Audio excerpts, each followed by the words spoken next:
प्रातः वंदनीय, स्मरणीय, पूजनीय आदिशक्ति माँ भगवती के 9 स्वरूपों का हम पूजन अर्चन उपासना कर रहे हैं। आज 8वां दिन है और कल आखिरी दिन होगा।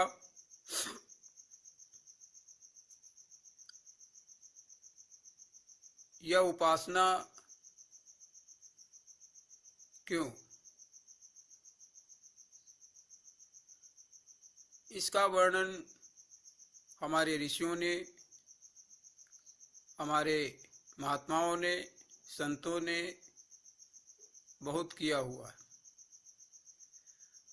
इस पर मैं विशेष आज चर्चा करने के लिए नहीं आया हूँ।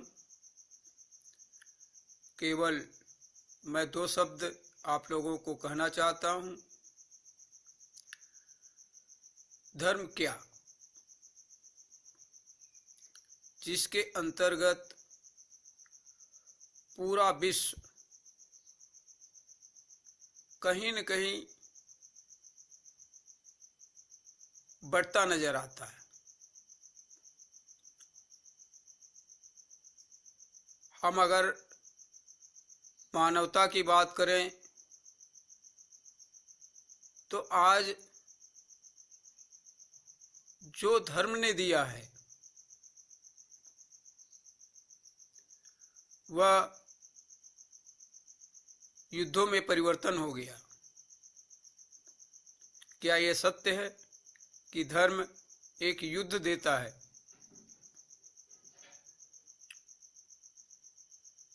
धर्म की नासमझी के कारण युद्धों का उद्भव हुआ है।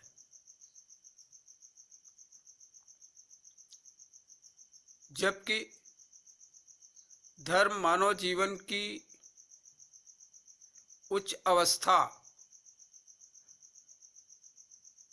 के विकास का विज्ञान है, लेकिन इसमें त्याग और तपस्या है।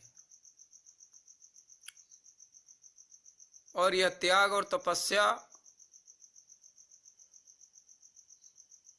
क्यों हुई?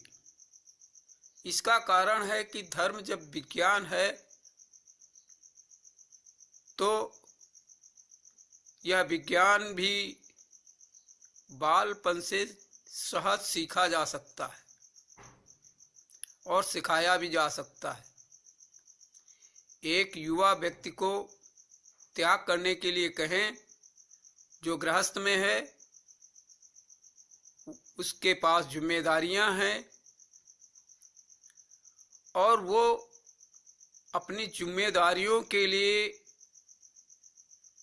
12 घंटे 16 घंटे काम करता है और उसको कह दिया जाए कि बेटा धर्म को सीखो, और धर्म को सीखने में 1 दिन 2 दिन 3 दिन तो नहीं लगने वाले हैं ना।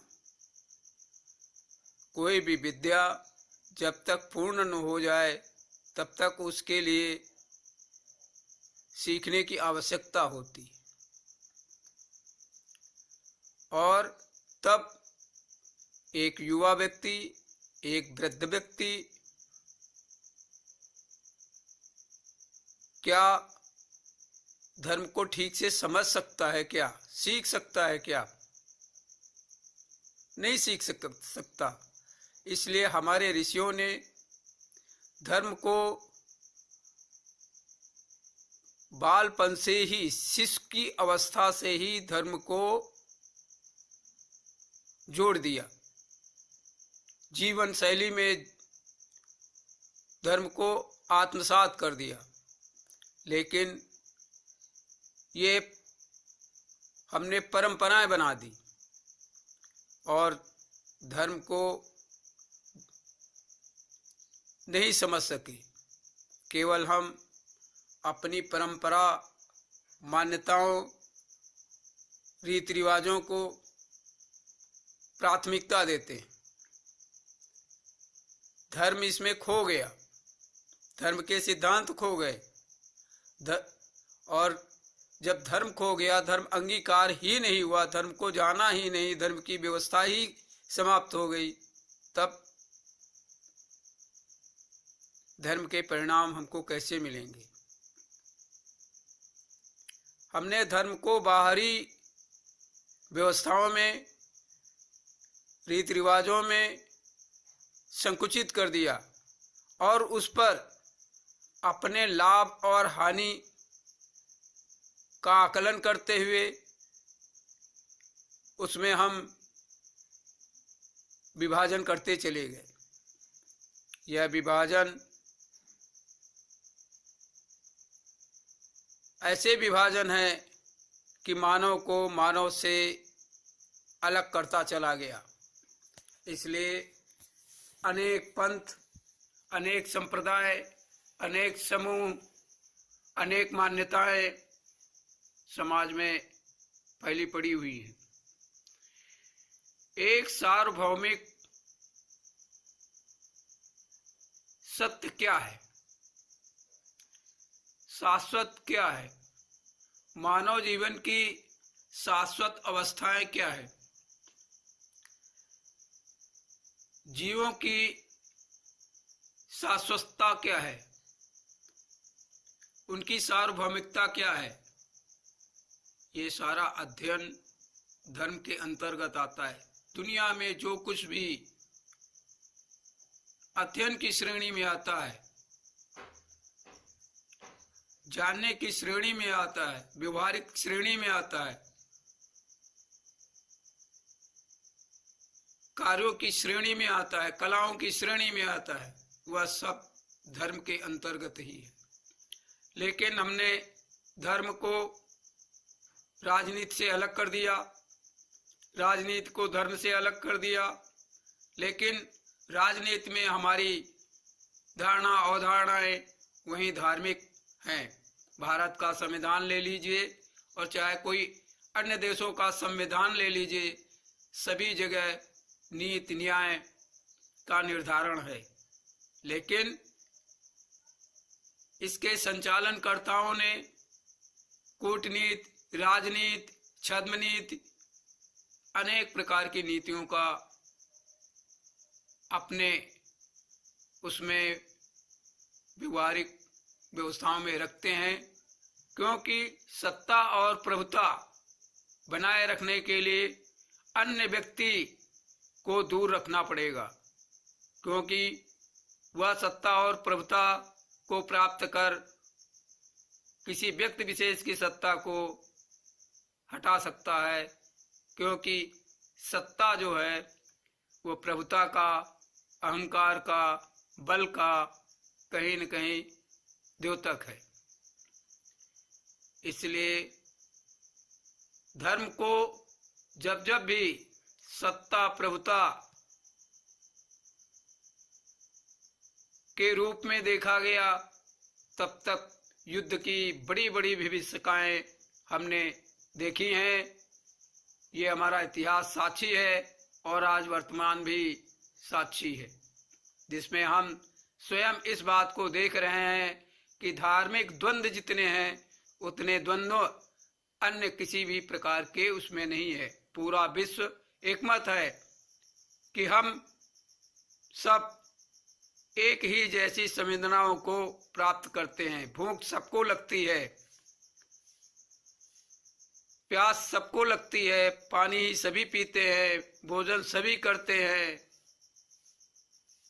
सभी को रोग होते हैं, सभी विकास करते हैं, सभी को जैविक आवश्यकताएं एक जैसी ही होती हैं। मलेरिया होने पर चाहे कोई भी विश्व का व्यक्ति हो, उसके लिए एक सुनिश्चित दवाइयां हैं, वो सभी पर एक जैसे ही काम करती हैं। इस पर हम सब एकमत हैं। लेकिन धर्म जो सभी विज्ञानों का विज्ञान है, उस पर हम एकमत नहीं है। कारण क्यों? प्रत्यक्षता और अप्रत्यक्षता। किसी ने धर्म को कुछ मान रखा है, किसी ने धर्म को कुछ मान रखा है, किसी ने धर्म को कुछ मान रखा है, और किसी ने थोड़ा बहुत अगर सत्य के प्रारूप को प्राप्त किया है तो वो और उसकी जीवन शैली वह जन जन तक उसको पहुंचाने में असमर्थ है। इसलिए सभी से प्रार्थना है कि धर्म का एक विशुद्ध प्रकार से शोध किया जाए, साक्षी प्रकार से, कि वास्तव में आज इसकी आवश्यकता है।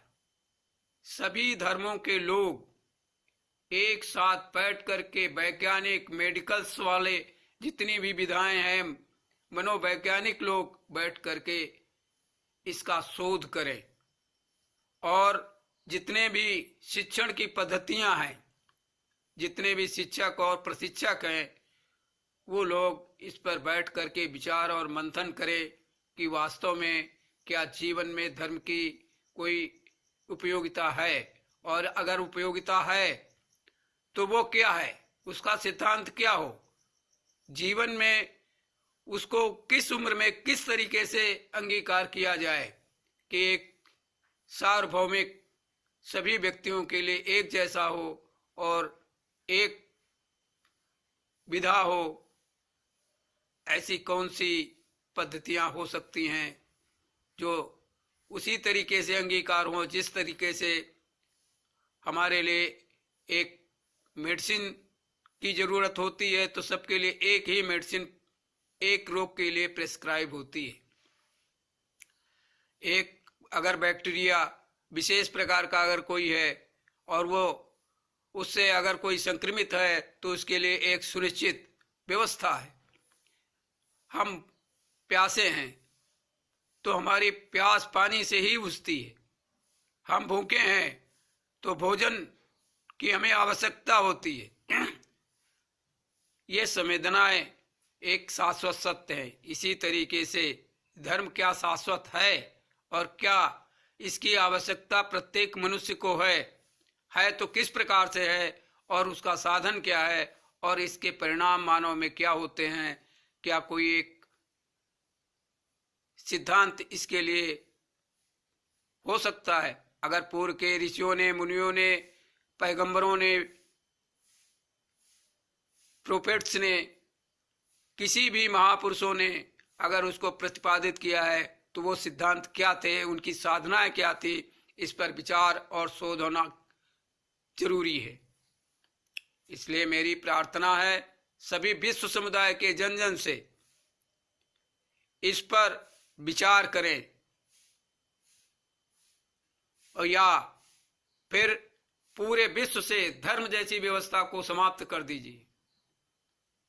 सरकारें इनकी मान्यताओं को समाप्त करें या सरकारें इन पर शोध करें, और शोध करके एक सार्वभौमिक व्यवस्था को लाएं। अनेक प्रकार के वैश्विक संगठन बने हुए हैं। ये आखिर संगठन विश्व में सभी समुदाय के लिए एक जैसी व्यवस्था का प्रतिपादन करते हैं। एक जैसी व्यवस्था के लिए उन्होंने कानून और सिद्धांत बनाए हुए हैं। इसी तरीके से धर्म के लिए एक कानून और सिद्धांत क्यों नहीं हो सकता? क्या धर्म एक कोई अलग अलग मान्यताओं की व्यवस्था है क्या? हम जैसा चाहें वैसा माने और दूसरा उससे प्रभावित हो, तो ये तो धर्म नहीं कहा जा सकता। तो धर्म क्या है? धर्म कोई संकीर्णता नहीं है, मेरा नहीं है, तेरा नहीं है, इसका नहीं है, उसका नहीं है। धर्म कोई व्यक्तिगत चीज नहीं है। व्यक्तिगत चीज क्या होती है? वो अपने रूम के अंदर, अपने परिवार के अंदर उसकी एक विशेष व्यवस्था है उसके संचालन की, क्योंकि उसके उपादान सारे लोगों के जो कार्य हैं वो अलग अलग है। इसलिए वो मान्यताएं उसकी वहां तक सीमित होनी चाहिए। उसके बाहर उसका कोई योगदान है तो सार्वभौमिक योगदान होना आवश्यक है। तब धर्म क्या? विचारणीय प्रश्न है आप सभी लोगों से, वैश्विक स्तर से, चाहे वो सरकारें हों, चाहे कोई अधिकारी हो, चाहे कोई कर्मचारी हो, चाहे कोई ग्रामीण हो और चाहे कोई बालक हो, युवा हो, वृद्ध हो, विचार करें। मेरी प्रातः आज मैं बहुत दिनों से इस विषय पर विचार विमर्श मंथन करने के बाद में आप लोगों के समक्ष एक प्रार्थना के रूप में विनती करता हूं कि धर्म को शोध का विषय होना चाहिए और शोध करके एक सार्वभौमिक व्यवस्था को सारे संपूर्ण विश्व के लिए क्या कायम नहीं किया जा सकता है तो वैज्ञानिक स्तर से, और तब शिशु अवस्था से ही इस धर्म को अंगीकार कराया जाए और उस पर शोध किया जाए कि इसको हम अध्ययन में कैसे ले सकते हैं, क्योंकि ये विज्ञानों का विज्ञान है और विज्ञान है तो इसको अंगीकार कैसे किया जाए और ये सार्वभौमिक कैसे हो सकता है और इसके परिणाम सार्वभौमिक हैं तो कैसे हैं, क्या यह शांति को प्रदान करने वाला है, इसके अंदर क्या क्या संभावनाएं हैं, इसकी शोध आवश्यक है। और यह तभी हो सकता है जब विश्व समुदाय के सभी धर्म और राजनेता मिल करके, क्योंकि इस पर धन कौन लगाएगा। सबसे बड़ी समस्या तो यहाँ पर है, बड़े बड़े शोध आज हो रहे हैं और उन शोधों में बड़े धन की आवश्यकता है। हम चंद्रमा पर पहुंच रहे हैं, हम सूर्य पर पहुंच रहे हैं, हम मंगल ग्रह पर पहुंच रहे हैं, इसके लिए आखिर धन की व्यवस्था ही करनी पड़ती है।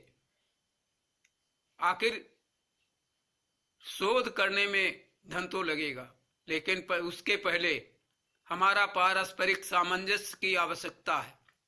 सभी धर्मों के लोगों से प्रार्थना है कि आप सब एक प्लेटफार्म पर बैठ करके गहन चिंतन करिए, इसमें सरकार साथ दे।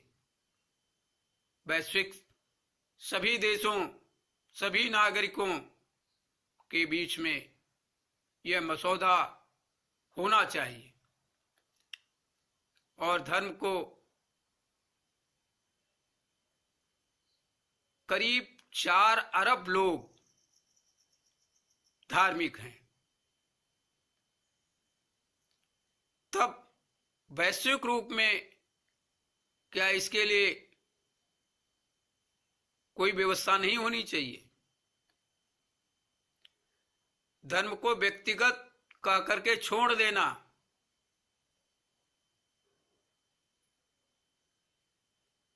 यह एक अज्ञानता ही होगी, क्योंकि व्यक्ति जीवन में कुछ अंगीकार कर लेता है तो वो एकांगी हो जाएगा और आप उससे दूसरा कुछ कराने की बात करेंगे तो वो कैसे करेगा, कैसे स्वीकार करेगा। एक धार्मिक व्यक्ति और एक राजनीतिक सिद्धांत, दो सिद्धांत एक साथ कैसे चलेंगे। धर्म कुछ कहता है और राजनीति कुछ कहती है, समाज कुछ कहता है, परिवार के लोग कुछ कहते हैं। क्या पारस्परिक सामंजस्य हो सकता है? तब जीवन की एक विधा क्या होनी चाहिए जो सार्वभौमिक हो। आप राजनीतिक बनाते हैं तो राजनीतिक बना लीजिए, लेकिन धर्म का समावेश उसमें नहीं होना चाहिए। और अगर धर्म का समावेश है तो उसको शोध करके एक ऐसी सार्वभौमिक व्यवस्था दीजिए जिससे सभी लोग उसको स्वीकार करके अपने जीवन में मान सके और एकमत हो, उसके सिद्धांत हों। ये क्या हो सकता है? हो सकता है, क्यों नहीं हो सकता है? दो में से एक करिए। धर्म को या तो अलग कर दीजिए, बिल्कुल भी खत्म कर दीजिए, या फिर विशुद्ध राजनीति को लाइए, और लाइए तो फिर किसी भी प्रकार का वैमनस्य, झगड़ा, लड़ाई, आचरण में अव्यवस्था का कोई स्थान नहीं होना चाहिए। स्वचालित व्यवस्था कैसे होगी राजनीति में? धर्म के सिद्धांतों में तो स्वचालित व्यवस्था है, लेकिन आप अपनी महत्वाकांक्षाओं के कारण क्या इसको नहीं करना चाहते?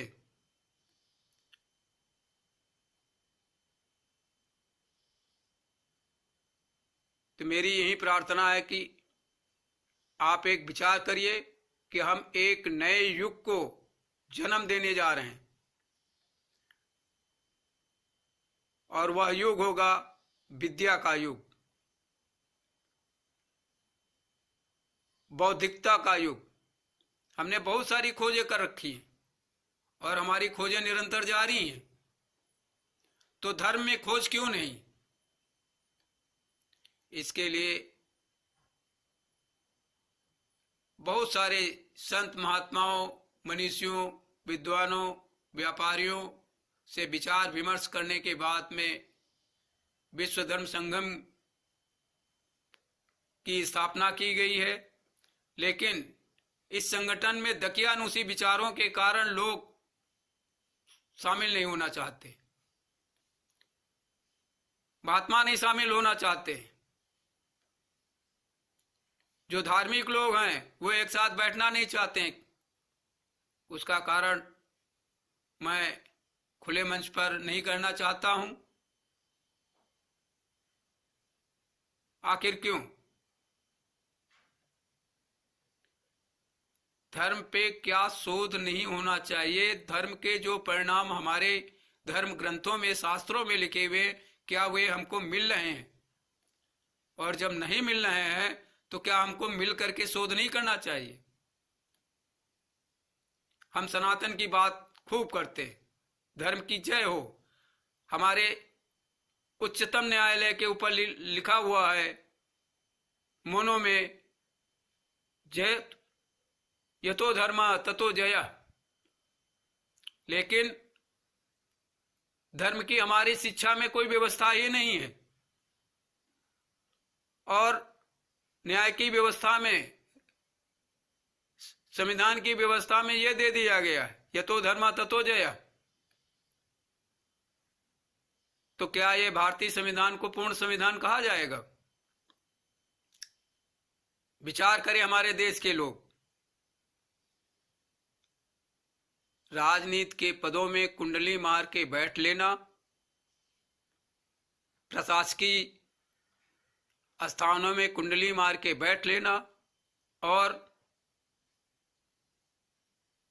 उससे हम केवल अपने को कुछ दिनों के लिए प्रपोज कर सकते हैं, मां जय जयकार करा सकते हैं, लेकिन अधिक दिनों तक नहीं।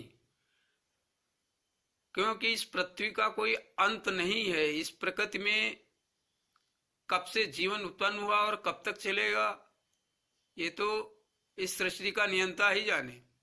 और इसमें कितने राजा महाराजा, साधक आए चले गए, कितने सिद्धांत आए चले गए।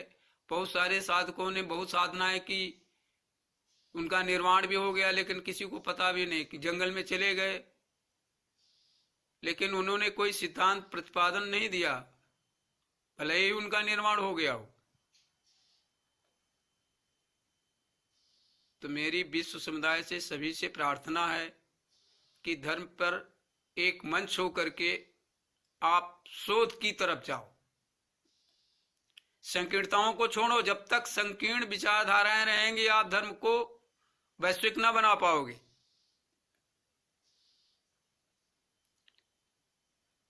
किसी भी प्रकार की संकीर्णता अगर आपके अंदर है तो धर्म शाश्वत नहीं हो सकता। ईश्वर शाश्वत है तो ईश्वर के जानने का विधान भी शाश्वत होगा, सार्वभौमिक होगा, सत्य होगा, वो सबके लिए एक होगा, दो नहीं। गंगा एक घाट बहुतेरे कहना जो है वो उचित नहीं है। यहाँ पे ईश्वर एक है, चाहे जिस विधा से आप ईश्वर को प्राप्त कर लेंगे। अरे पानी मुख से पिया जाता है भाई मेरे, प्यास लगी है तो सबको प्यास एक जैसी लगती है, पानी भी मुख से ही पिया जाता है। अब आप नाक से डाल करके पानी पी लो, आंख में पानी डाल लो, प्यास नहीं बुझेगी। प्यास बुझेगी, पानी को पानी की तरीके से पीना पड़ेगा। और वो दुनिया का कोई भी व्यक्ति प्यासा होगा वो पानी पिएगा, और पीने की विधा एक होगी, दो नहीं। इसलिए धर्म भी एक शाश्वत विधा जो है उसी से जाना जा सकता है, दूसरे से नहीं। ईश्वर को जानना है या जानने योग्य है, जाना चाहिए, तो उसके लिए सार्वभौमिक विधा का शोध करिए। अगर ऋषियों ने इसका प्रतिपादन किया है तो वो क्या है? क्या खो गया है या हम नहीं जानते? तो उसका प्रतिपादन दोबारा किया जाए, शोध किया जाए। अगर कोई चीज खो गई है तो रिसर्च होती है। रिसर्च का मतलब ही है कि पुनर्शोध। तो आइए एक मंच पर और इस पर विचार कीजिए। मैं असमर्थ इसलिए हूं कि मेरे पास धन नहीं है। मैं साधु हूं और सिद्धांतों से मैं धन का संग्रह करूं, यह मेरे लिए उचित नहीं। इसलिए इस पर शोध के लिए लोग आगे आवें और कोई व्यवस्था की जाए। और एक मंच पहले परामर्श का होना चाहिए। वहां पर अपनी अपनी बात कर करके पल्ला झाड़ करके मैं श्रेष्ठ हूं, मेरा सिद्धांत श्रेष्ठ है, इससे बात काम नहीं चलेगा।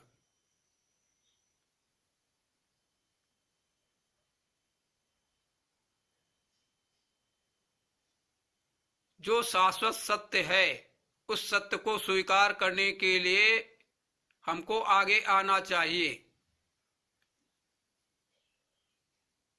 तो ही व्यक्ति धर्म को स्वीकार कर सकता है। अन्यथा मैं श्रेष्ठ हूं, मेरा धर्म श्रेष्ठ है, मेरा गुरु श्रेष्ठ है, मेरे ग्रंथ श्रेष्ठ हैं, इससे बात नहीं बनेगी। अगर श्रेष्ठ हैं तो उनका शोध कर लिया जाए ना, क्या दिक्कत हो रही है? शोध की व्यवस्था करिए।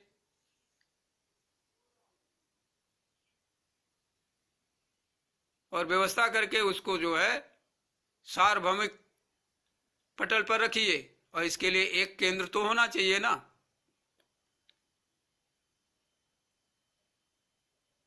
शोध के बाद में जांच कमेटी, जांच कमेटी के बाद में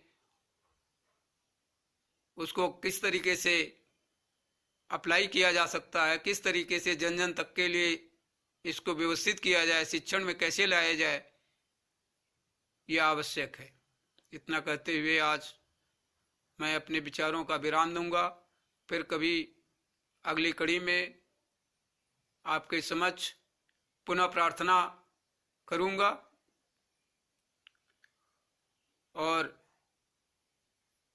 यही प्रार्थना बार बार होगी जब तक आप लोगों की विचारधारा एकमत न हो जाए।